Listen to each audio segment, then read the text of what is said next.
about Israel is hitting civilian targets in Gaza.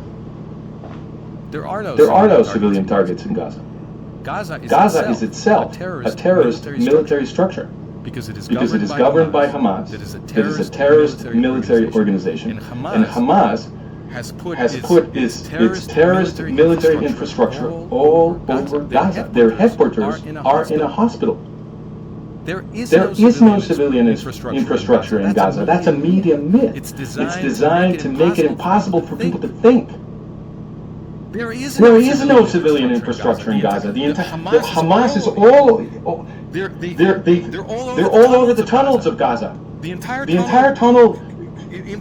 All underneath Gaza, they're all over. They're military hardware and communication systems. It's all over. So Gaza is really a militarized state. It's a gigantic military terrorist infrastructure that is camouflaged with structures that the media then gets to call civilian infrastructures, so that Israel can be accused every time it responds to Hamas's attacks. But Israel does everything it can to avoid civilian casualties. Israel sends millions of emails and makes thousands of phone calls and drops billions of little papers, leaflets telling people to evacuate before they do an operation, which of course destroys their element of surprise, right?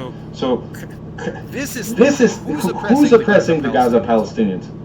Hamas is oppressing the Gaza Palestinians because Hamas is hell-bent on a genocidal war, and it needs the Gaza Palestinians completely subdued and supportive of that genocidal war, which requires that they be completely oppressed and indoctrinated. So Hamas controls the media system and the educational system, and whoever disagrees with Hamas, they don't even have to say that they're in favor of Israel.